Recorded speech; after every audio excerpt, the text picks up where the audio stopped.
Elle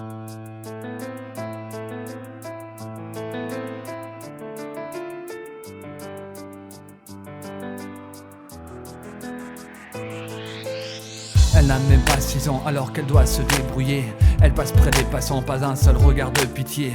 Un visage de petite fille, les yeux blessés par la tristesse. Un regard démuni et la peur de revoir sa mère. Dans les rues de la ville on la voit tendre sa petite main, disant d'une voix fragile: donnez-moi pour un peu de pain. La petite fille tremblante toute seule alors que ses gens passent. Pas un seul mot alors qu'elle pleure de douleur et de traces. Alors elle s'apprête à rentrer mais ses poches sont si vides. Sur le chemin très angoissée, elle ne sait pas quoi dire. N'ayant pas de choix pour se réchauffer et de pas dormir dehors, elle prend son courage en entier mais a peur de son sort. Près de chez elle, les larmes reviennent, elle n'ose plus avancer.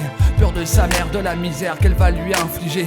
Bien consciente que le pire arrive très souvent quand elle rentre, la petite fille s'incline devant la porte de sa maman. C'est l'enfant de la misère qui est passé près de vous, qui ne reçoit de sa mère que des injures et des coups, et des coups le long des rues de la ville. Elle tend sa petite main, disant de sa voix fragile: donnez-moi un peu de pain.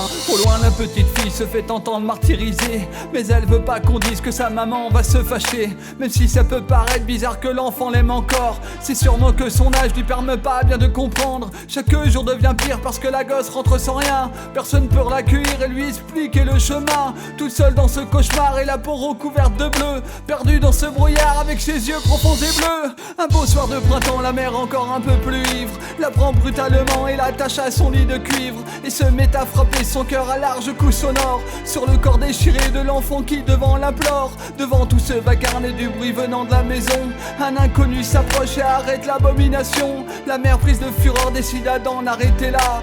Elle prit son revolver en pleurs et puis se suicida.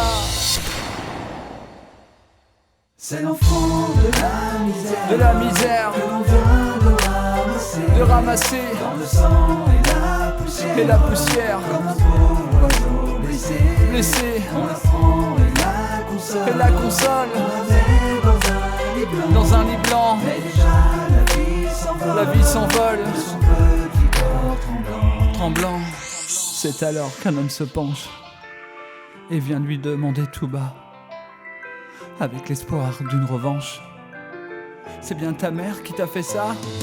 Mais l'enfant de la misère murmure très doucement avant de quitter la terre. La terre, Non, ce n'est pas ma maman. non, ce n'est pas ma maman. De la misère murmure très doucement avant de quitter la terre. Non, ce n'est pas ma maman. Non, ce n'est pas ma maman.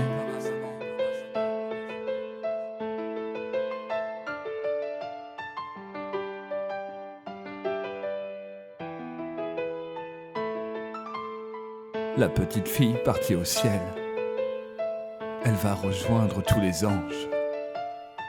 Elle ne croisera pas sa mère, qui elle ne mérite pas la clémence.